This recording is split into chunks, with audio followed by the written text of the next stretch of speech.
солнце новогоднее в гости просится, разреши ему войти. Все, что загадаешь, непременно сбудется, хорошо себя веди. И Новый год уже в пути. И Новый год уже в пути.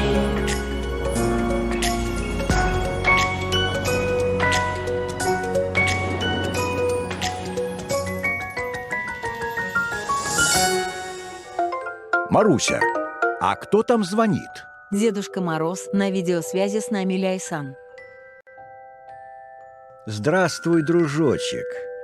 Так, это тебе пока еще рано видеть. Дай-ка я тебя хорошенечко рассмотрю. Ну-ка, сядь ты тоже поближе. Батюшки, ты только посмотри, да она же совсем большая стала. О-хо-хо-хо-хо. Маруся, а сколько лет нашей гостье? 5 лет. Вот это да! Скоро и меня догонишь. Наверняка у такого взрослого человека серьезные планы на будущий год.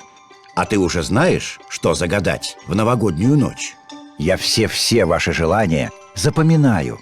И тем, кто себя хорошо вел, помогаю осуществить задуманное. Добавим еще немного праздничного настроения.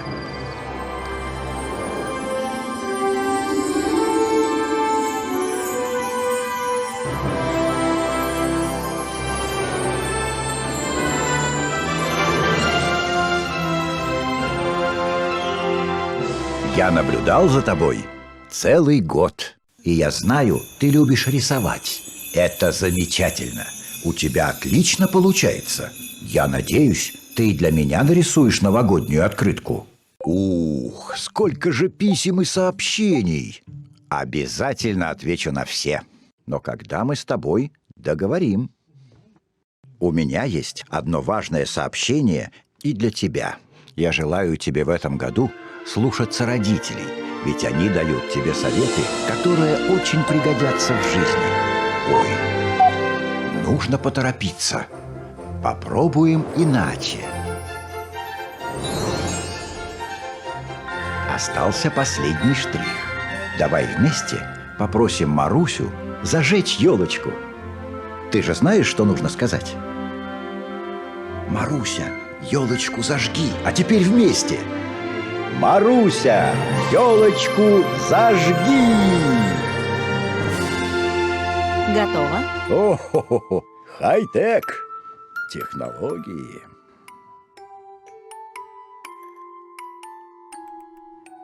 Дорогой друг, наступает год кролика, и пусть он принесет тебе все то, о чем ты давно мечтаешь. Кролик ловкий, красивый, мудрый и сильный зверь. И в этот год он обязательно поделится с тобой всем, что тебе нужно. Кстати, в новом году не забывай звонить мне время от времени. Это же очень просто. Попроси Марусю помочь. Просто скажи мне: Маруся, позвони Деду Морозу, и я вас соединю. Хо-хо-хо-хо. Ладно, я побегу отвечать на письма, готовиться к выходу. А ты помоги мне еще немного. Поделись этим видео со своими друзьями и близкими, чтобы я еще быстрее поздравил всех с Новым годом. До новых встреч! Пока!